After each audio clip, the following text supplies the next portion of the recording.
Assalamualaikum warahmatullahi wabarakatuh dan selamat sejahtera kepada rakan-rakan sekalian.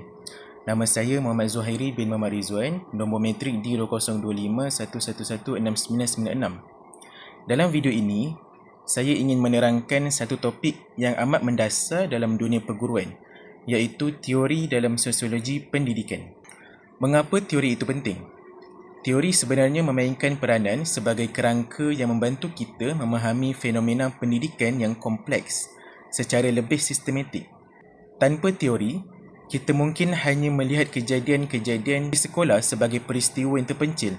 Namun, dengan teori, kita dapat mengenal pasti corak dan sistem yang lebih besar yang dapat membentuk realiti pendidikan kita pada hari ini. Di dalam video ini, saya akan menerangkan 3 teori, iaitu teori functionalism, yang kedua teori konflik dan yang ketiga teori interaksionisme simbolik. Pertama sekali, saya ingin menerangkan tentang teori functionalism. Tokoh-tokoh utama seperti Emily Durkheim dan Tycho Parsons melihat pendidikan sebagai alat sosialisasi moral dan perpaduan sosial. Di dalam teori ini, sekolah dianggap sebagai ejen sosialisasi primer yang berfungsi berdasarkan meritokrasi. Terdapat 2 fungsi utama di sini.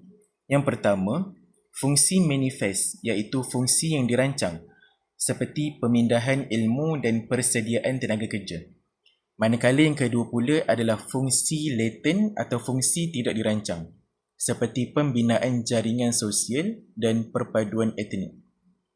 Walaupun teori functionalism ini sangat baik dalam menjelaskan keperluan pendidikan untuk kestabilan masyarakat, ia juga sering dikritik kerana terlalu menekankan kesepakatan sehingga mengabaikan konflik dan juga penindasan. Ia cenderung menganggap sistem sedia ada sudah betul dan kadang-kala meritokrasi dianggap sebagai mitos kerana modal sosial dan budaya juga menentukan kejayaan seseorang. Seterusnya, teori yang kedua ialah teori konflik. Tokoh seperti Karl Marx dan Pierre Bourdieu berpendapat bahawa pendidikan sebenarnya berkhidmat kepada kepentingan kelas pemerintah dan menyebarkan ideologi dominan. Di sini muncul konsep modal budaya, di mana kanak-kanak daripada keluarga terpelajar sudah memiliki kelebihan yang sesuai dengan struktur sekolah, sehingga ketidaksamaan kelas terus kekal. Akhir sekali, teori ketiga adalah interaksionisme simbolik. Ia merupakan teori yang memfokuskan kepada tahap mikro, iaitu interaksi individu.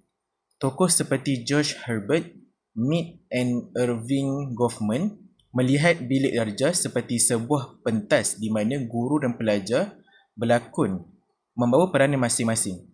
Konsep yang sangat penting sebagai seorang pendidik adalah label seperti pandai, nakal ataupun lambat yang diberikan oleh guru boleh membentuk identiti seorang pelajar.